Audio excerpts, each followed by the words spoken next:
turn off any alarm. Hello, everybody. Welcome to Bill Newman's Bogus Hangout. I'm going to have our guests introduce themselves. Sarah, would you start, please? Hi, I'm Sarah Altair, and I write content for the web. Hi, I'm sorry. Go ahead, Thomas. Hi, I'm Tom Zickel, founder of Blueprint Marketing. Terry. Terry Van Horn, parts unknown. And I'm Bill Saucy of SEO by the Sea, and I also am the director of SEO research for Go Fish Digital. So, Terry, what was this about HTTP and HTTPS? New Google paper? Yeah, they put up a doc that gives information on how they treat all the response codes and server codes. It's very interesting. Especially, I didn't realize there's a difference between a 301 and a 302 as far as how they treat the signal. The 302 is weaker than the 301. When I was doing site audits, I would often check to see what a bad URL on site was in terms of the server error code using a robot crawler, a web crawler, just to see what the default was for a site, what it would give, because some would not give 404s. They would show pages that say 404, but they would 200 redirect to the 404 page. Yeah, IIS server is well known for that. You have to put the 404 code in the page itself for it to work. I don't know if that's changed, but that was in the past what you had to do. I continue to do it just out of habit. I've seen a handful of those myself where you get to, it says like 404 page, and some of them are pretty nice, and it's just a 200. In fact, I think that was why Google originally come up with the SOC 404, because that's when it first started, was when Microsoft made that change to their servers. It started a big chain reaction where they were seeing a lot of that, and they didn't quite know how to handle it. So, and you can't do anything about that other than putting 404 response code at the page level before the header is. So you actually drop the code into the page itself, and that's, Yeah. or you just tell the. I do that with all redirection on IIS, especially in ASP. I don't know about WordPress, but using straight IIS server with Microsoft programming, you have to be very careful about Well, that. you want the search engine to recognize it as a 400 page or Right. 404, Right. so it doesn't index it. Yeah. Because there's nothing quite as much fun as going to a set of search results and clicking on a link and getting a dead page. Yeah, the fact that there's no content on the page is probably a good hint as to, and the text on it saying this is a 404 page. That may help. Yeah. You probably see less of those now than I used to. Of the I've seen a lot less as well. I think people have started to catch on of the fake 404s or the just not real 404 pages. Well, I'm pretty sure it's fixed now because ours gives a 307 response code for a redirect.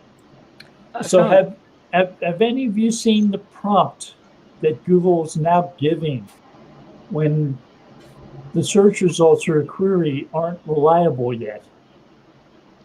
Oh, yes, the empty box saying like, do you want to? There are no good answers for this query at this time.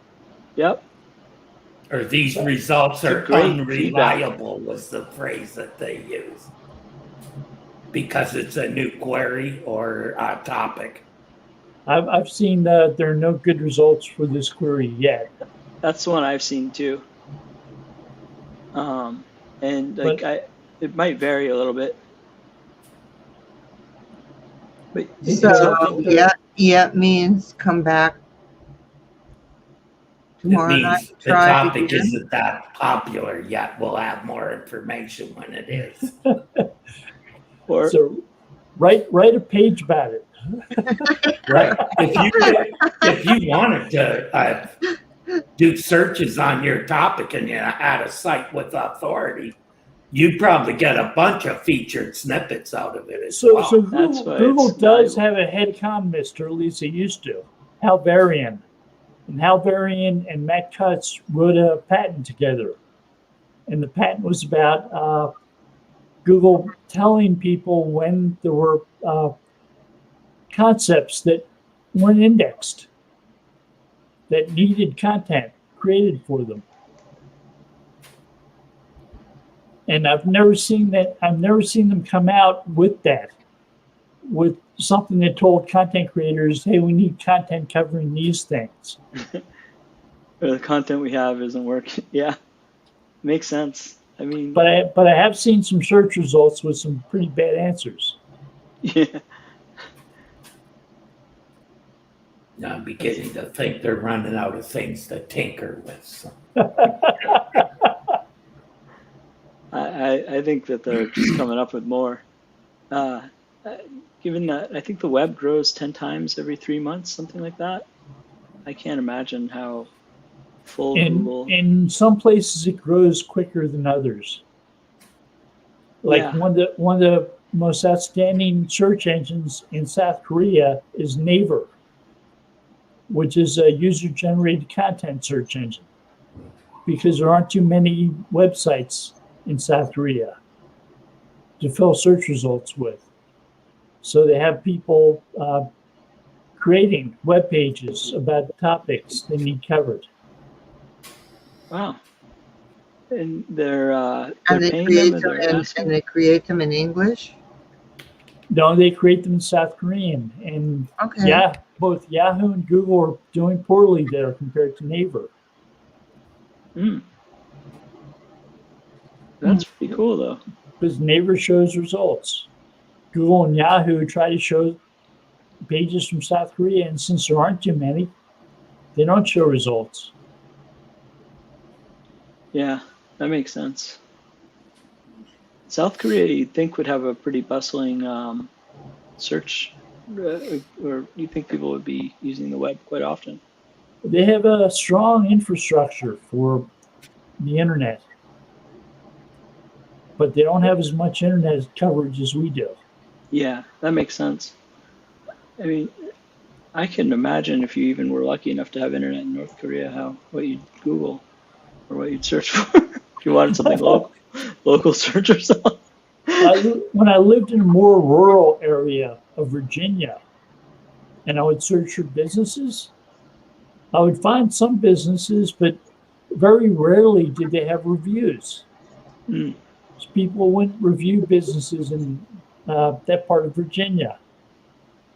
I used to have to ask neighbors, where should I bring my car for car repair? Yeah, it's something that important where it's like an automobile or something of large value, and you have to trust the mechanic. That's a big deal. And the people they wouldn't catch on that they should actually ask their customers. I mean, if you're a mechanic, you imagine how if the guy's happy with his car that you return, give him a fair price, you'd think you could get him to write a review. Give him a little spreadsheet or printout, tell him to take it home, please write a review, or yeah. Right. So I went to a tire place here in California, and they had a sign up saying, if you like our service, consider writing a review. And they gave a URL for Google reviews. So they're trying to tempt people to write reviews on the basis that they were using the service. I did that with a tailor shop in Toronto, and we received 15,000 reviews. That's only because they got on suits. They made suits, and they they had Drake as a spokesperson. Like that's the reason that they got a lot of attention. But actually having that link, in the very Yeah, basic instructions. You're reminding me of Amy's Bakery, which got a review that wasn't too positive, but she got lots of reviews that weren't very positive. She These was were good. flooded with reviews to the point where she was complaining about them on TV. Wow. And then that just set the wheel on fire. Yeah. Get more bad review. When you're complaining to Gordon Ramsay on TV about the reviews you got, yeah, not gonna help. They start adding up. The trolls assemble. And, yeah. If you look at most of the comments on YouTube, you wonder where all these people are. They're there. And no offense to anyone watching YouTube, but I've seen more.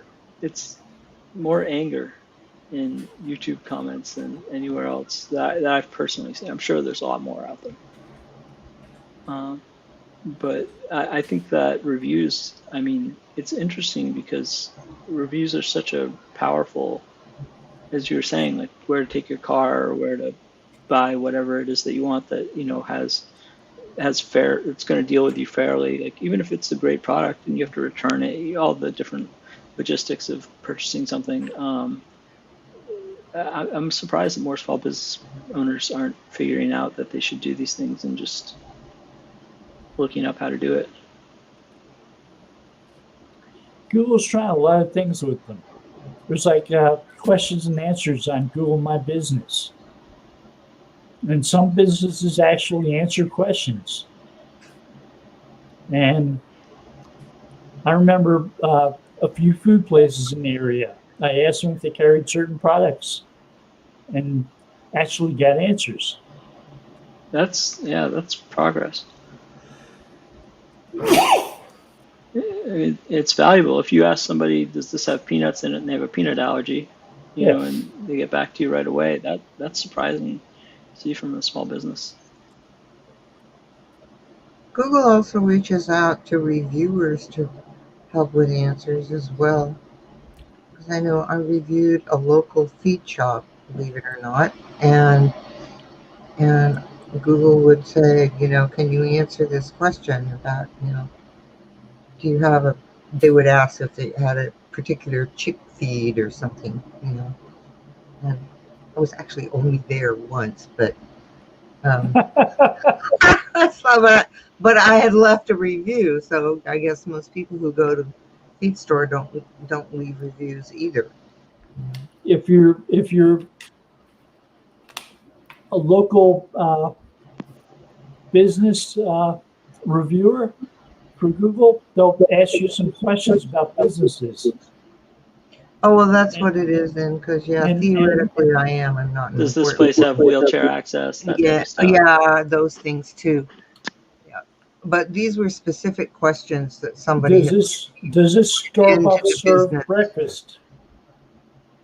Is it a family place? Yeah, those I get on a pretty regular basis. Does it have emergency parking? Questions that somebody who went to the Google My Business page asked, and they said, "Do you have baby ABC feed?"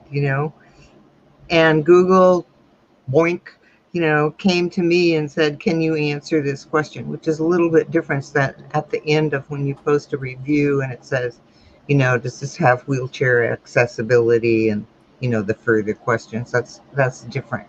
This was actually somebody on the web asking a question and Google asking me if I could answer the question for them. Yeah, cool. I was looking, not the store owner. Me. I was looking for Asian supermarkets around me. And I was using Google My Business to try to find some that carried a certain type of mushroom. Mm-hmm. So I was using the Q&A section to ask about that to see if they carried it. And I tried a couple places, and they had lots of Asian foods, but didn't have that type of mushroom. And I did find an Asian grocery store that did. I actually found a couple. You actually get points as you answer questions on Google too, because it tells from your phone if you've been to these places or if you check in or anything like that. And it will ask you, like, especially hotels, it'll be like, what was your stay like? Or you can, if you write a review saying like, I had a great stay at X hotel in Miami or whatever. And then it'll ask all the questions we were just talking about, which I think is pretty helpful. And then you can get like local guide, review, stamp, or whatever, like a award badge. But one of the questions I have for everyone, I have a good friend who's an attorney, and his first review ever, he's gotten a lot of good reviews since then, it's a 1-star.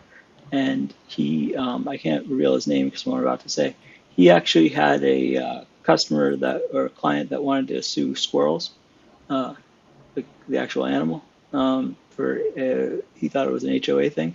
And the guy just happened to be crazy and really wanted to sue squirrels. So he didn't write out the reason on his reply, like, I can't sue animals, that type of thing. The guy was really upset. And, long story short, he had to write some long legal mumbo jumbo. But I always thought there might be a better way in that situation, but I never really knew it.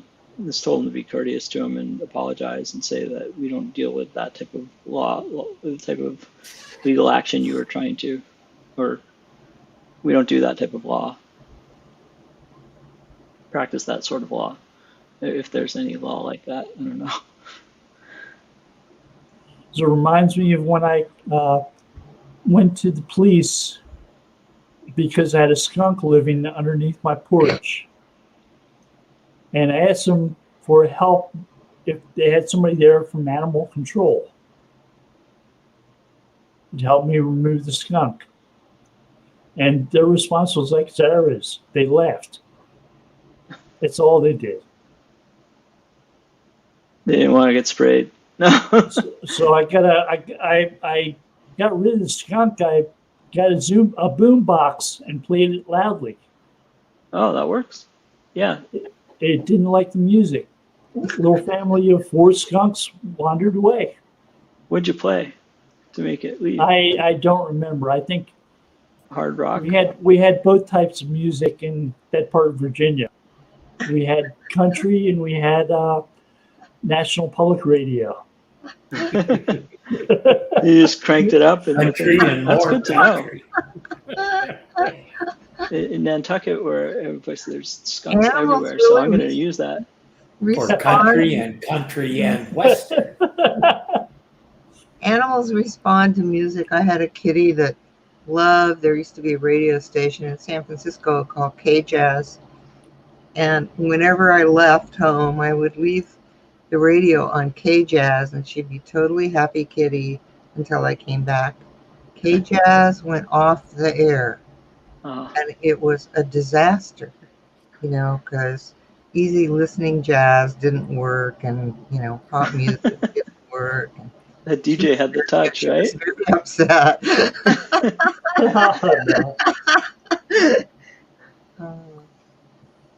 I listen to Mexican radio these days.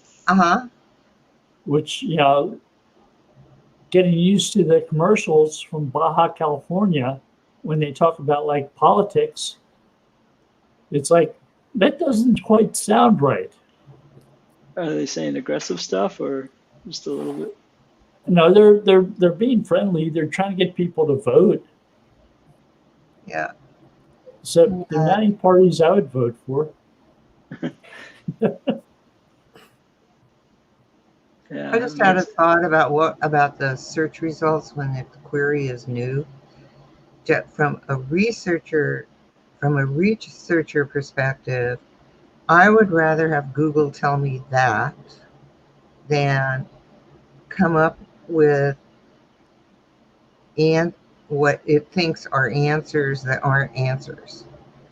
When you say new, like, do you mean like not populated yet, or like a brand new? Right.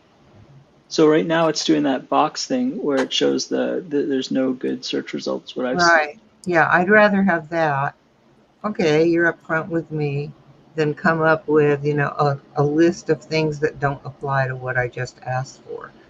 I am seeing there aren't any good answers to this question at this time. Really. Write the answer. You don't know it, you'll be an expert by the time you're done writing it. You can come back later and check again, but there aren't any good ones yet at this time. Well, sometimes that's a topic that someone just made up, like inbound marketing. It's often misspelling on my part when I perform the query. Bert is so good something. at spell check now. I love it. Like I'm a terrible speller. Bert is the best spell check tool. I don't think even Grammarly or anything surpasses. But like if you click, like if you stick on your query. Some sites when they first started always kicked off a cue, a spelling cue. Did you spell this correctly? Like Yep. Flickr was misspelled because they left out the E before the R at the end of the word. That happens. Droppler does that sometimes still. Yeah. If it's not popular enough, If there's not enough search volume for it, they don't realize that it's a purposeful misspelling.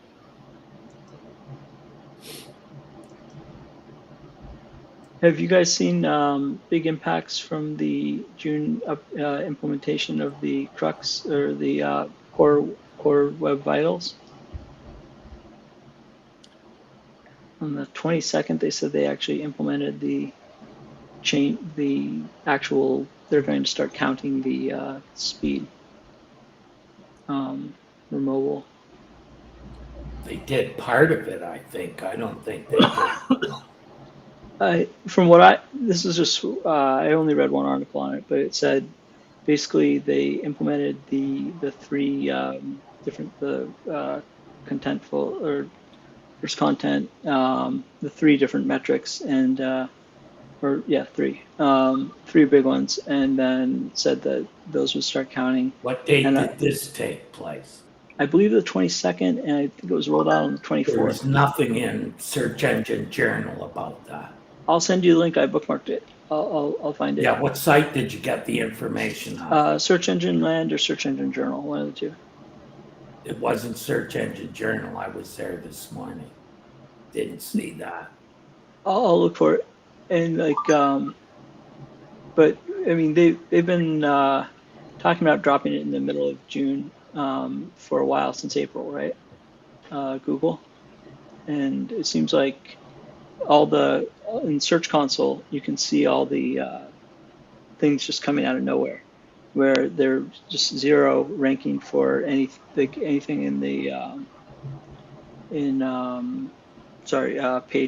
page user You see experience. it in all the sites or just some? About 12. Okay, was that 10% or 100%? Of the 12, I saw 8 of them had a big lift, and they How much started. traffic do they get? Some of them get millions. Some of them get. If you don't get tens of thousands of visits, you're probably going to have no data whatsoever. Right. Yeah. No. I'd say the one with the least amount of traffic is probably maybe 100,000 visitors a month.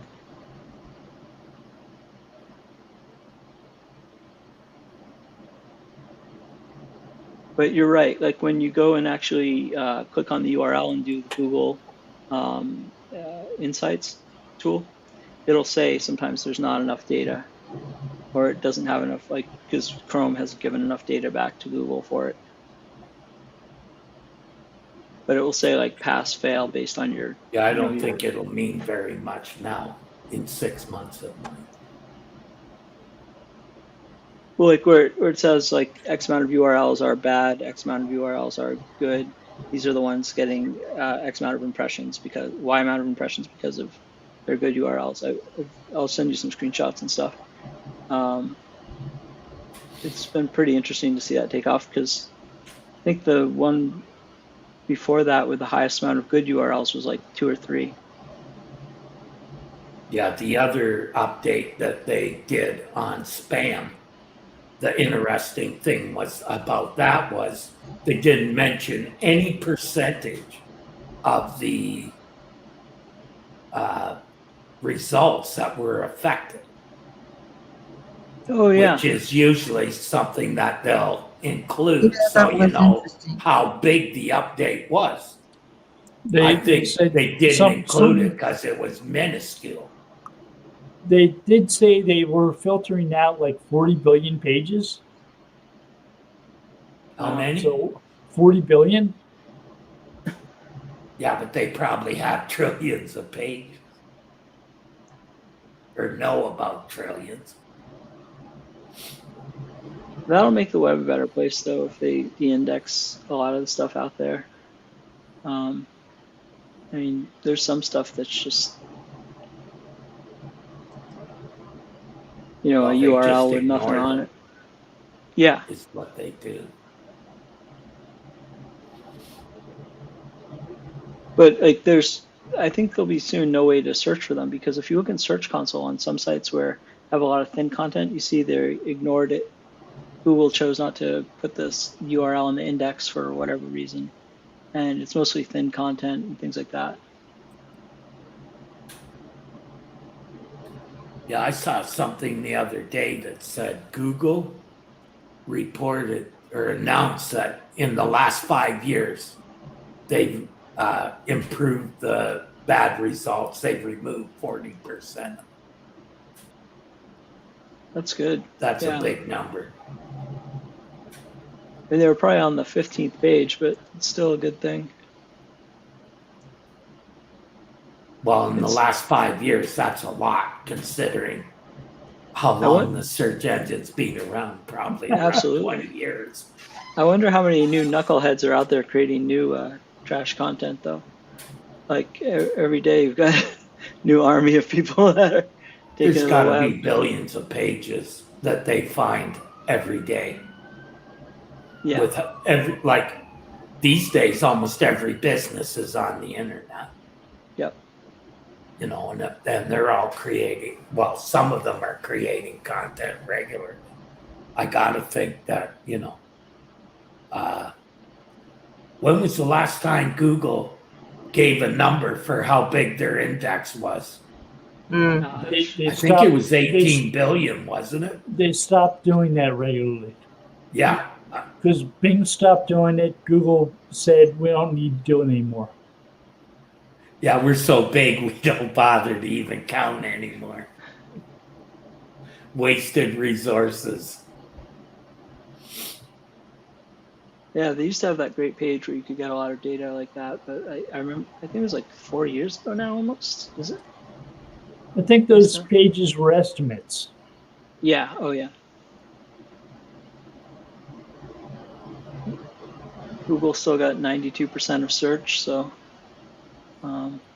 roughly. It's higher than that, probably.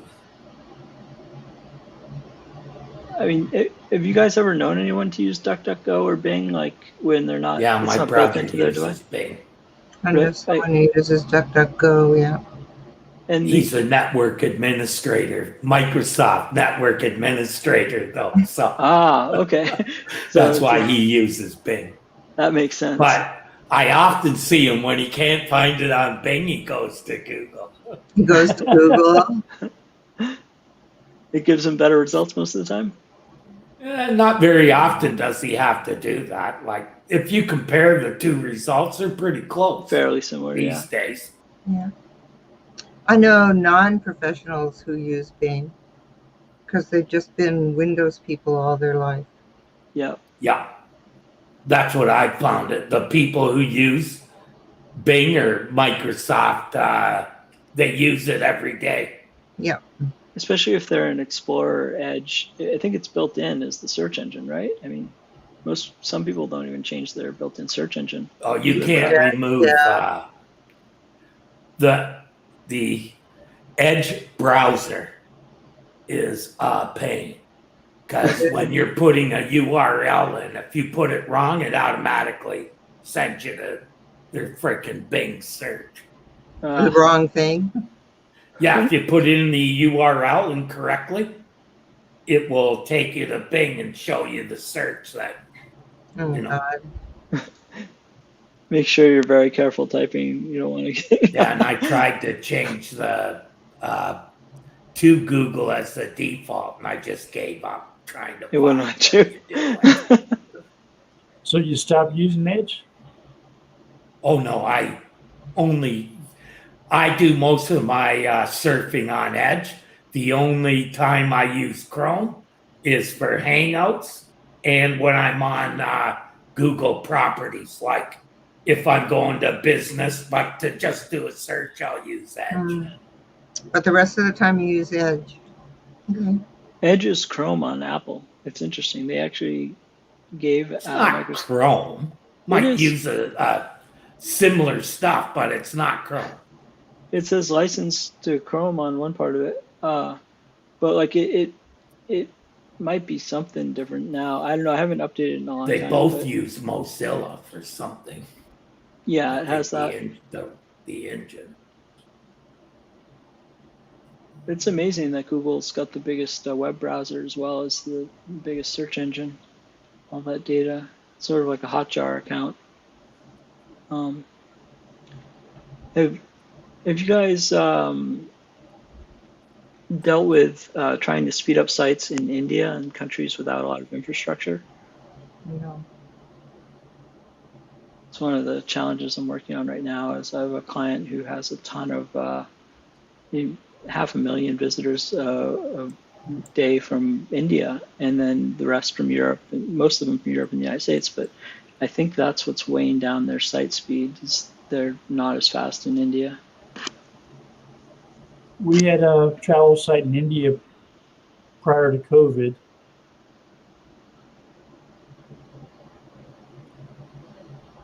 So travel sites lost lots of traffic because of COVID. Travel they should be picking back up around this time. Hopefully the Delta variant or something like that won't change the world again. Yeah, it does use the Chromium project. Yeah, it uses it on Microsoft too. But that's not the same as Chrome. Right. Yeah. It's just a V8, right? They were both based on Mozilla at one point.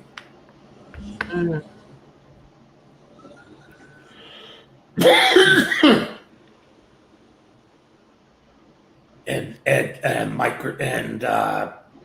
Explorer had a different document object model. Had the best one actually. Is Explorer gonna be? Are they taking it away? Are they retiring Explorer? Explorer is not even supported anymore. Meaning so if it doesn't work, it's your problem. Yeah, you got to download something else. Yeah, Explorer had that one issue where it would just automatically what is it, ActiveX?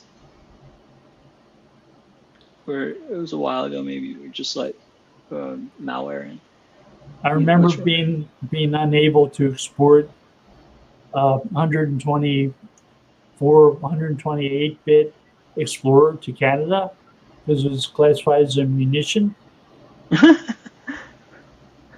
Munition? Like ammunition. Like ammunition, yeah. Wow. The encryption was so strong. Did they let you use it eventually, or? I wasn't in Canada. Oh, okay. Have you guys seen the new FAQ snippets are limited to 2 now? Gmail? No. No, the frequently asked questions, structured data snippets. They'll only give you 2 drop downs below your search result.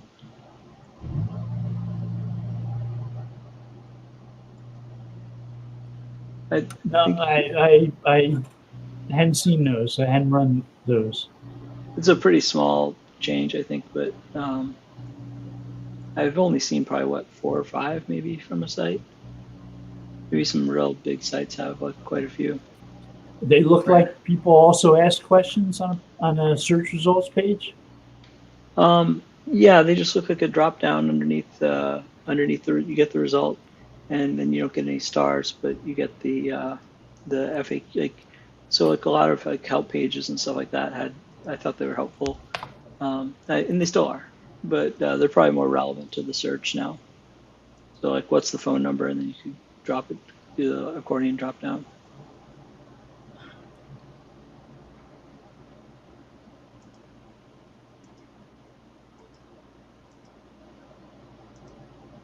So this update is going to continue through August, from what I understand. We're right in the middle of it, I guess. But I mean, Google's core updates never really stop. I had to explain to a client why I don't think domain rank is a good metric. And I appreciate all of your writing on it, because I referenced you in a few things. And that was helpful.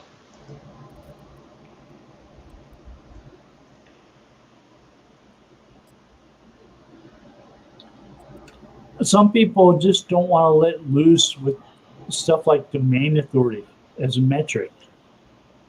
Right. Yeah. Like, it just doesn't exist. Not for us through these tools that we have access to. It does. Google might have something, but they've said they don't. Practically, it makes no sense, because there are sites like GeoCities or WordPress or Blogspot that have multiple subdomain, different sites under different subdomains. Yeah, so theoretically, you can't give them a domain authority because it doesn't apply to all the sites. Everyone would sign up for WordPress that way. 9.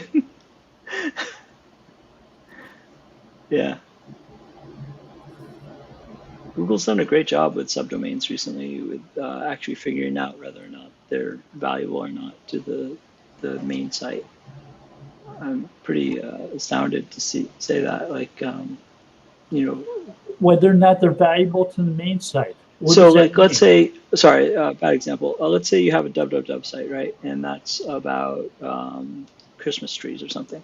And then you have a blog you sell Christmas trees or something on that site. Yeah. Then you have a blog that's a subdomain because you built it on WordPress and it was not compatible or whatever. You can have that blog now, and it actually, it's not as good as a subfolder in my opinion, but it's almost there. And like, just it's the same thing like what you're talking about with WordPress, where like every .com WordPress site that's not a paid version without a domain is actually whatever .wordpress, and those people are not getting the same authority or page rank. Google is doing a very good job of segmenting all that. Well, because it's a different domain to Google. Yeah. Right. It's no different than it's ever been.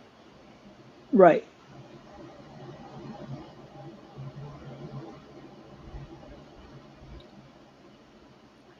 It's back when the days Google used to have a toolbar on Internet Explorer for PageRank. Yeah, a little. If you went to NewYorkTimes.com and compared it to PageRank for www.newyorktimes.com, and the very different one without the www was a PageRank 7.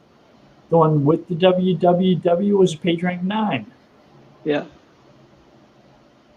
So it'd probably be a 10 if they had them all in one place. Called the 301, gentlemen. Yeah, 301s would have worked real well. Yep. That's one way to add page rank to your site. Use the 301. I've been having a lot of luck with page speed by using a CDN with a shield or an origin shield. So if you have, let's say AWS is your host, hypothetically, and it's in Virginia, you get an origin shield right next to it, and then that talks continuously to the server. And because the CDN's on such a faster network, you basically don't have any more origin calls. It just continually works through the reverse proxy CDN. That just drops site speed dramatically across quite a few sites. I'll send you guys some examples. and the setup. I was blown away by what it did. And you can use a lot of different CDNs have this. Almost everyone does. It slows it down. No, it speeds it up because imagine having something on a network that's much, much faster than your server. So like a content delivery network is, probably 50 times faster. And it gives basically a data center in your content delivery network, and it sends your origin information to that.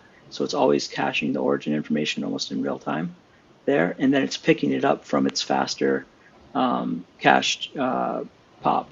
So like you basically have your origin that's giving a slow feed back and forth, and then it barely ever has to go back to the origin server, which is the slower part of the query if it needs it. Yeah, lots of domains they do that without that. It's called what do we used to call that? Basically, you have your servers on. Say you were a big company, they'd have servers in Europe, North America. Load balancing. Yeah, right. Load balancing. It's a little different than load it's balancing. the same principle. Same principle, but the nice thing about this is you could load balance with like super pops. So like imagine a super pop just takes everything. It can do dynamic content as well. So it takes everything on your origin and just clones it, and then it's on a much faster network than the rest. If it's dynamic content and it's changing, how can they do that? They're constantly grabbing it from the origin server, and they're just caching it just a little bit ahead. So it's like 300 seconds, but because it's on that faster network, it gives it the speed to grab it. Unless like you publish something that you'd have to clear the cache and then push it through to make it like 300, not last 300 seconds, but it's made a dramatic speed difference. Complicated to me. It is. It's a little bit complicated to set up on AWS and Fastly, and but Cloudflare has a system, APO, that uses a similar technique for WordPress. That's just a click of a button. Microsoft has something similar. Azure has one where you can have listening points.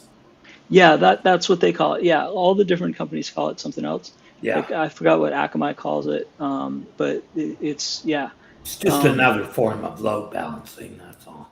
It is, yeah. So like I have a client with customers in Europe and the United States, and they want to have their server be as fast as possible everywhere. So you can actually, instead of having to host another server, you can buy another super pop and put the shield into like Europe than the US, and that load balances between itself. But because it's on the same network is where the real speed increase comes from. It's not and that it doesn't have to query the origin server.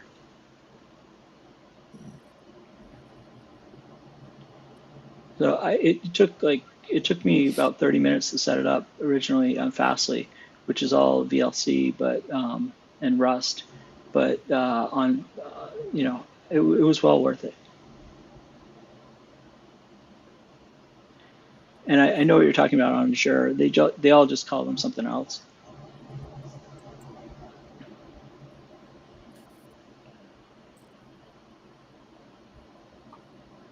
So there was a story that said quality changes on websites take a while for Google to learn about. If you improve the quality of a website. Mm-hmm. That's not new. That's pretty well been the case for as long as I can remember. I remember Matt Cutts saying they basically ignore them for a while because they want to make sure that you're not going to undo what you did. Or it's not a fluke, or you just worked real hard for a little while and then. But oh no, I think there's a lot of pages on a website that Google hardly ever indexes. Like anything in the supplemental index might get looked at a few times a month, maybe, if that. Anything that doesn't rank also, I don't think it gets crawled very often. I agree with you on that.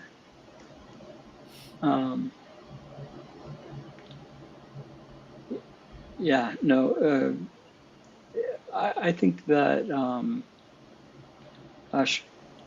oh, sorry, not to be off topic, but I just wanted to say we lost a good guy, Russ Jones. Um, he's a good friend, and condolences to his family and everyone. But yeah, no, I agree. Like the less popular your site, the less often it'll be crawled.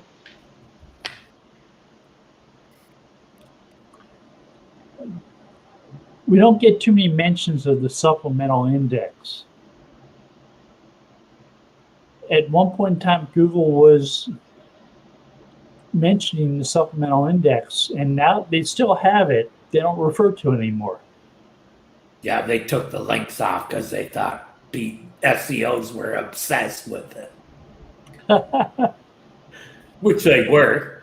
Like, you know, but common sense tells you if Google wants to ignore it, nothing you can do. You have to do quite a bit before they suddenly remove it from the supplemental index. There are some pages where Google doesn't really index those pages, and they don't really give those pages page rank. And those are supplemental index pages. Yeah, I'm pretty sure anything in the supplemental index isn't really passing any page equity either. Link equity. Yeah. So it may get added to the very long list of URLs at the end of a set of search results. These are pages that do have recall, but they're not being counted. We're not showing them in response to a query.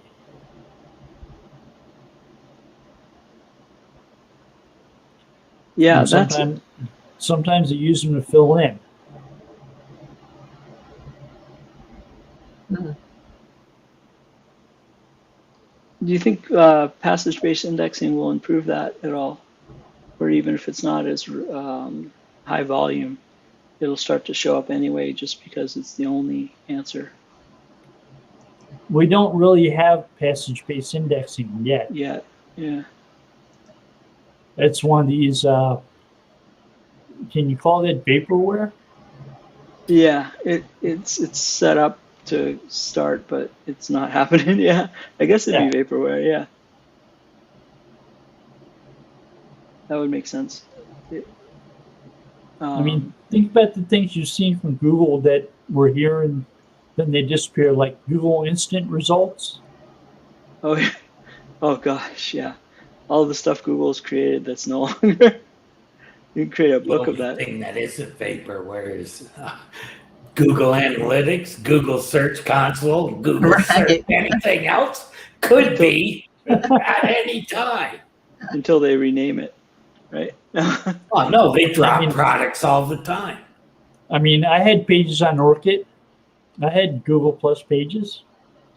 Google Plus. I thought that one might stick around, but we've got the inside Google Workspace. We've got that little contacts, or I forgot what it's called, but they've kept Google Plus's architecture for that, but it's not nearly the same thing.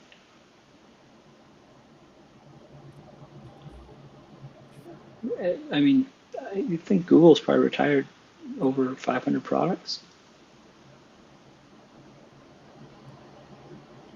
It's possible. I've seen patents where they've come out with the patents. I've gotten phone calls about them, and then they stopped using the patent the next day. Wow. And in the cases of some of those patents, it was probably a good result. Yeah, would have made it worse. They had to try it. Some patents are just patents so that other companies can't steal, can't do something that they have a patent. So they had one where if you had a high-ranking organic search result page and a high-ranking local search result page, they would remove the high-ranking organic search result page and boost the local result page. And we had a client call us say, "What happened to our organic search results page?" And I said, "Well, what's the query?" You did a search, and they were number one in Yeah. a local search And they're result. pissed, right? Yeah. Yeah. Yeah, the reason being, look at the click-through rate from those local listings, abysmal. I mean, we're talking less than 1%.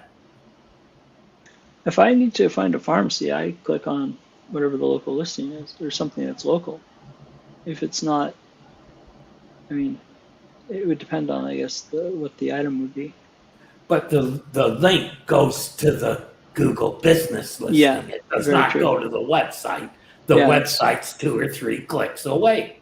Google becoming AOL, where it runs the Yeah. whole show. I Yeah, mean, just Google my business, and this little thing over here that says website, but it has all this other information, and often is all somebody needs to go, especially for retail or restaurants or whatever.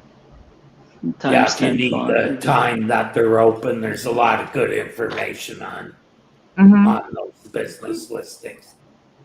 So people won't click through. And the one client I have, that's where we get all ours now, is from the business listing. I quit You doing post. SEO on the site. All I do is maintain the website. Man, building it on Google for Google. I see what you mean, though. I mean, for local, my business is a real important part of it, and it Oh, we is used to have critical. when I was working, the last place I worked, we had Google local listing for almost every major search. And when they made that change, it cost us traffic. That's how I know that people Oh, yeah. don't click on the website, on the business listing as much as they do when it's in the search results. When it's in the search results, that's right. Yeah.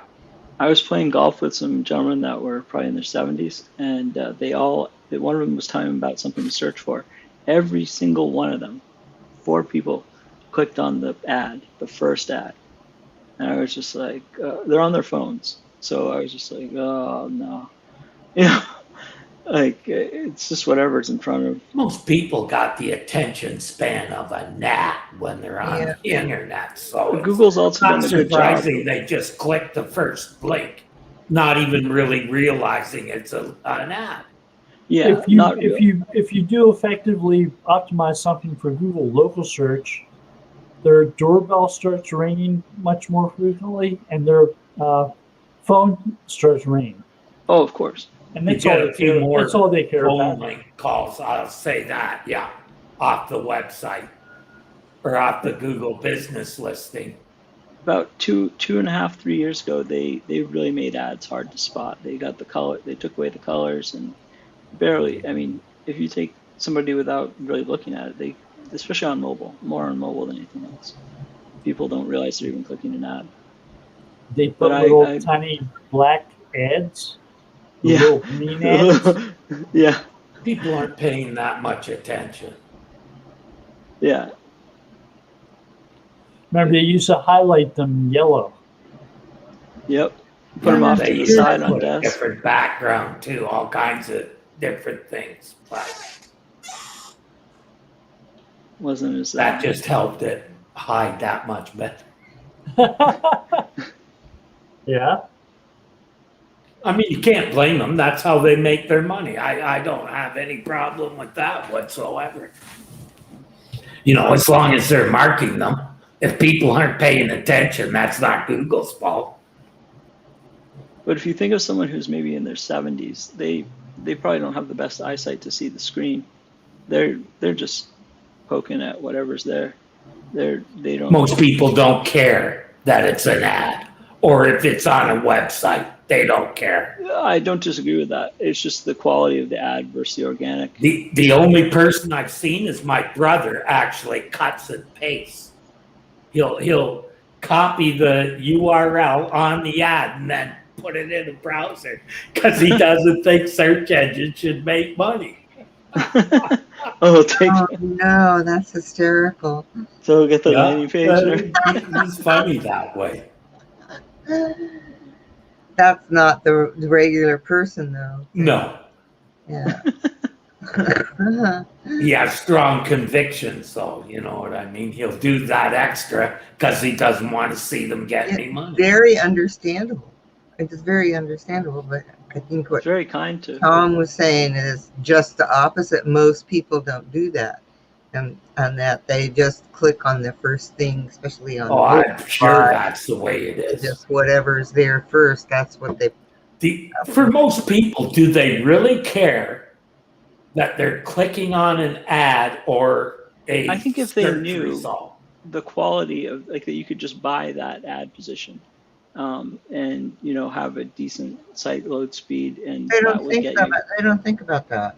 If Yeah, you're they- doing organic SEO, where you've actually done the cost benefit analysis of running those ads to try to figure out if it's worth running them, Or organics always and work, yeah. figured out how much you would have to increase the cost of your basic service to do it.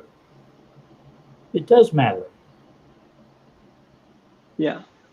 I think you probably get higher quality sites from paid search than you do from regular search.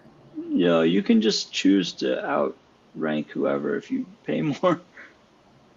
Like you can actually. Well, there's also site has to be half decent and making money in order to buy ads for very long. Right.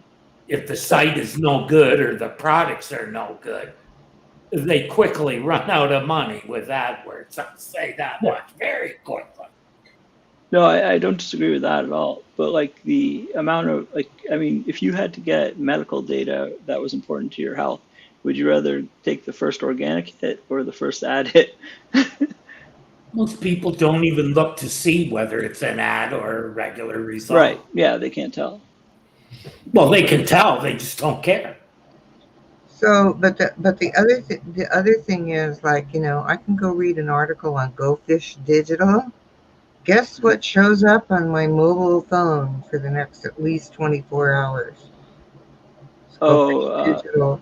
Yeah, they're using what's that marketing where it follows you. Yeah. Targeted. So I think, and I retargeting. Yeah, retargeting ads. A lot of those people who push the first thing they see on their phone, their mobile device, don't understand how that works. But I like seeing Go Fish when I'm reading something. And I like seeing I'm like, oh, hey, Go Fish. When they but if it's push something that ad, they have no idea that something like that, one, might happen, and two, that'll happen from regular. That doesn't just them wherever they go, But Sarah, that doesn't just happen on ads. Yeah, I can do that with any page. That's what I'm saying. I don't go to Go Fish Digital. And when you go there, whenever you go to another site or do a search, those ads could come up. Unless you're willing to clear your cookies, we're going to get you. No. Yeah, for some reason they liked those retargeted ads. I like seeing them for Go Fish, but they can be good, but they also can be very annoying. And people, you know how you fix that, Zara? Click them every time. Click them every time. That's what you do. I think they quickly remove the retargeting. Knowing what I know, I think that's so mean when people click ads. Oh, that's just I'm like, so That's hysterical. And to be even trickier, you open it in a fresh browser and then you can just close it. It's screaming frog No to send a thing, just whatsoever. reopening it over and over. Yeah. But see, we're at a different level. I just want to point that out. That many people, and especially the people that you mentioned, Tom, that are my neighbors around me. I'm in a 55 plus community. They don't think about any of those things when they're doing their Edge stuff on their Windows, whatever. or their phone or whatever it is. Yeah. that They're like using. my dad, and they get ransomware. My dad was trying to download a printer driver, and some guy somehow intervened. No, he's and very careful and He gave him his particular about what Amex links he card clicks. and gave team chat capability to log into the computer. I'm like, what are you doing? He's like, oh, I didn't have the driver. I'm like, no, give me the computer and call the card company. It was bad. But yeah, no, I agree. Like, I mean, I got 4 calls yesterday about people trying to, convince me to buy, I don't know, gift cards or something for them, or tell me that the IRS is coming to get me or something. And they're going to arrest me in 5 minutes. But I mean, those work on some people. I mean, they wouldn't keep doing them if they didn't work. And So I read a story in the newspaper about SDG&E, the local utility company, extending.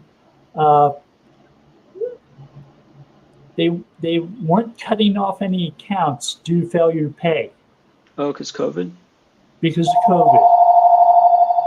So immediately after I read the story, I got a phone call from somebody pretending to be from SDG&E, tell me that my bill hadn't been paid. It's like the phone company is now using spam risk as a caller ID term. I answer those, and I get some clueless young person say, "Hi, did you so?" Yeah, something ridiculous. I hang up on them. I hang up on them. I get a lot.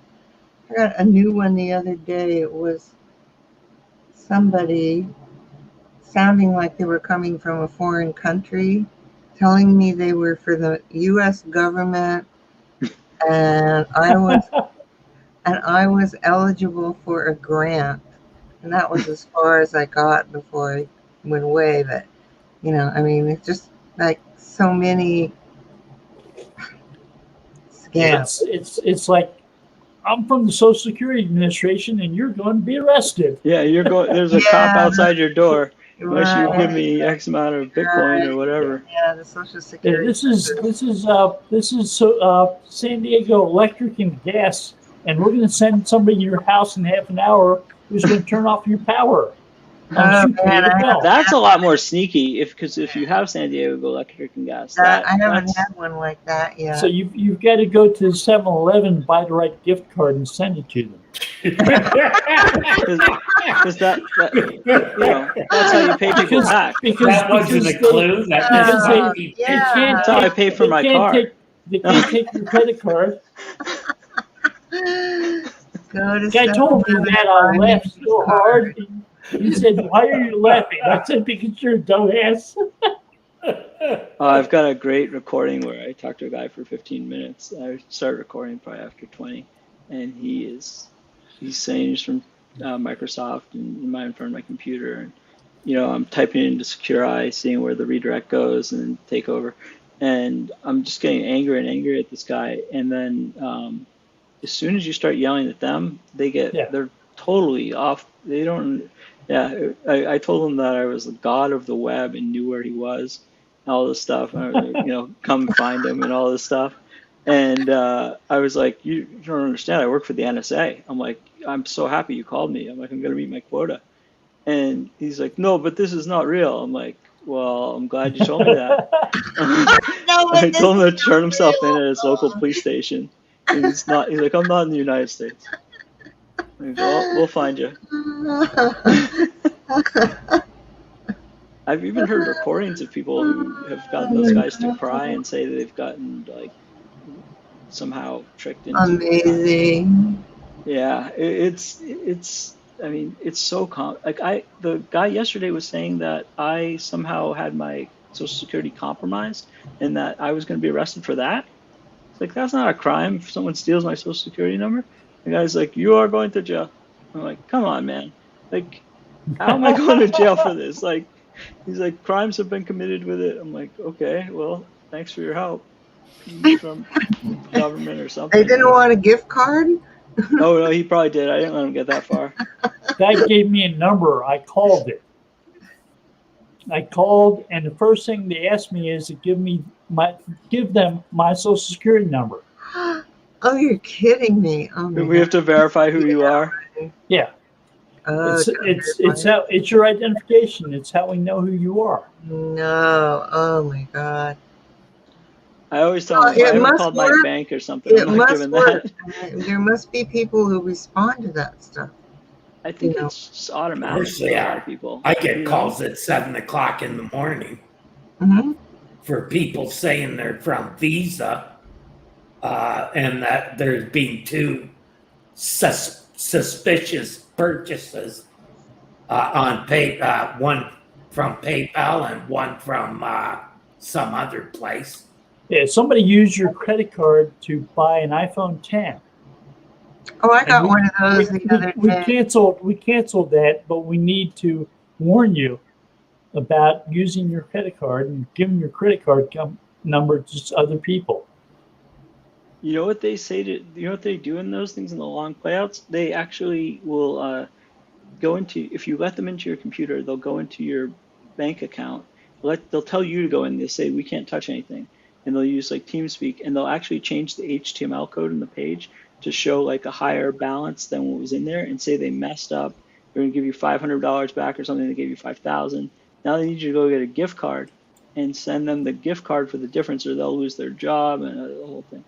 But I think most people will be like, thanks for the money, bye. But like at the same time, apparently it's something that's very, very common. That when I saw TeamSpeak installed on my dad's computer, I was just like, oh, come on. And then So what happens? They send money to your bank account? They don't send money. They change the like imagine you're looking at your bank account and you just highlight the number and you change the number from a 5 to a 9. So it looks like you have $4,000 more if you had 5,000. Okay. And then they'll say, "Oh my goodness, I was trying to give you $400, not $4,000. I'm going to lose my job, and you're going to get arrested." Send me a gift card for $3,000. And when they say, "Can I just return it to you through the bank?" they say no because they don't want any banking transactions following them. So like because if they had an actual bank account, you could track them down. So they say they want gift cards. And people,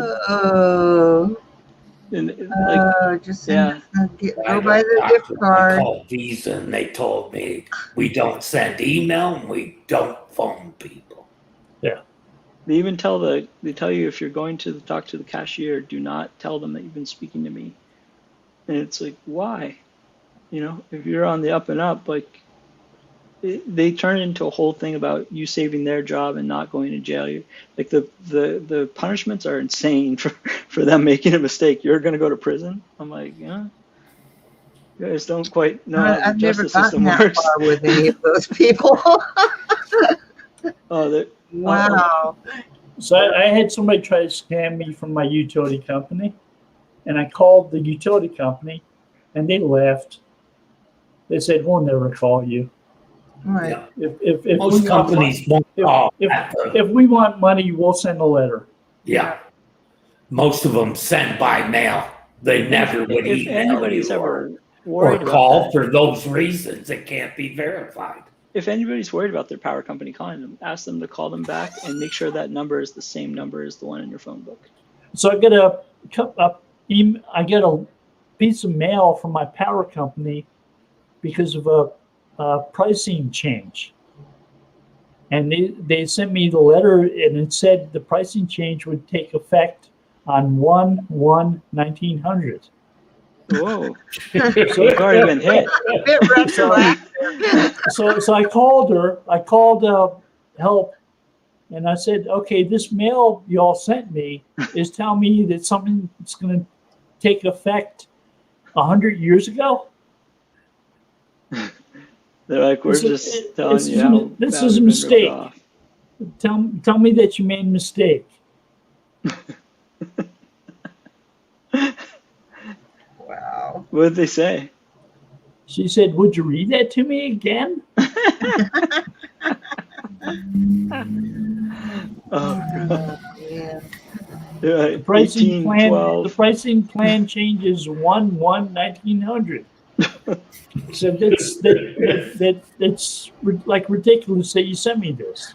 Like AD, BC, what's Was there even electricity in 1900? yeah, you've been ripping me off. Oh no. Well, there's just really a lot. There's a lot. I don't think there was a San Diego Gas and Electric in 1900. No, Probably not. there I wasn't. think Edison just I don't think kind there of was got anything started. where you live in 1900, Bill. No. Any structures. Westinghouse. So and Edison. I've been to the one museum in the area. They showed the first fire engine in Del Mar from 1953. Hmm. One of the big ones with like this central. It was 1953. It was like a Ford. It was like a Ford pickup truck from that year. Yeah, With a big tank on the. with yeah. ladders on the side of it. Yeah.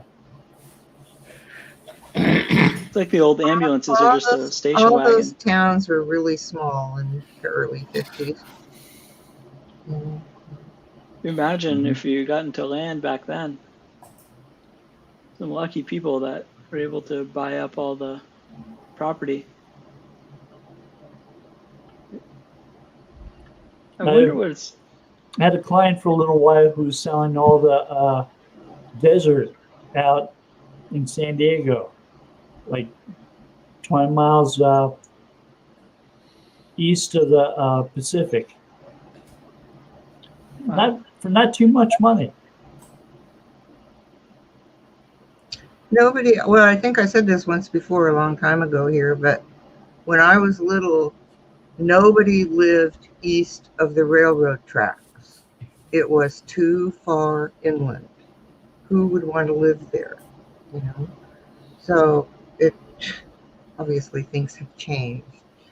So in those little towns, Yeah. Carlsbad, Leucadia, Ensenada, Solana Beach, all of them, they were little towns. Yeah. So it's very different. So my uncle, when he came back from the war, he leased land on the other side of the railroad tracks and grew flowers. He was a flower grower, wholesale flower grower. Yeah. But there weren't any houses. Weren't any, certainly no condominiums or apartments. And this area was really big for flowers. Yeah, it was. I have a friend on Nantucket whose grandfather, he's an older gentleman. His grandfather traded his bar tab for 52 acres of land on Nantucket. Yeah. And I was like, what? His bar tab? And he's like, yeah, it's the worst thing that's ever happened to our family. But, you know, they were lucky enough to own another 30 acres. But you imagine, you're just like, there you go.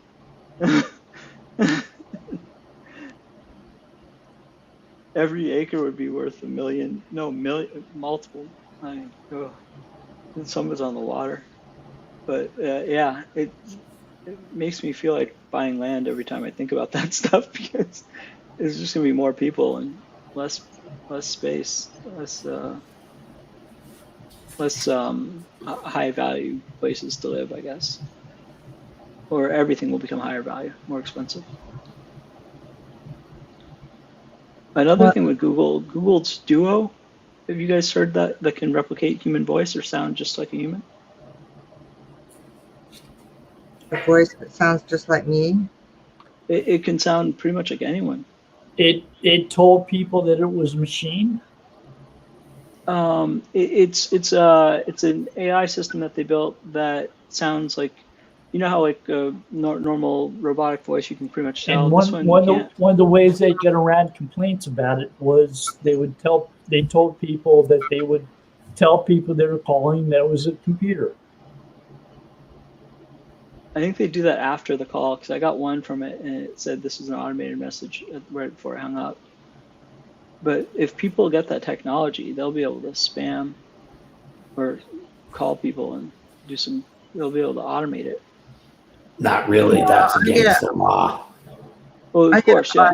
automated calls, so it's automated dialing. It's an automated voice which introduces something or other. But And, imagine if the voice and sounded then just like anyone else. it says I can connect you to an agent or something like that, So, if you want this, whatever they're This offering. would be just like a person calling But it straight from sounds their like a desk. real person, right? Yeah, it sounds identical to a real person. Like I can't tell the difference. They have comparisons where they have the human, and then the Google voice, and I could never tell the difference. Yeah, I was looking at a program the other day that you give it text and it gives you a voiceover in a voice that you can't tell that it's a computer generated voice. It introduces prosody into the process. So you have pauses, you have some of the extraneous sounds people make when they talk, like Mm. Clearing their throat, all You sorts could of. actually tell it to pause here, emphasize here, that sort of stuff. Yeah. But the voice, it sounded like a very natural voice Just like when you did deepfakes. nothing to it. If you Like, Google you know deepfakes, how a computerized voice generally has something about it that makes it sound like it's tinny yeah, you can or tell. like it's too not perfect. real. Right. Yeah. This, I could not tell the difference. Yeah, and that's where all the deepfakes. If you type in Google deepfakes and go to YouTube, you'll see a lot of political figures giving speeches saying things they would never say. That's And like the guy inside of the New Jersey Bagels place was talking about the turnpike, and he was actually trying to make it sound like the Parkway, and he didn't know the difference between the two. So I knew he'd never been to New Jersey before.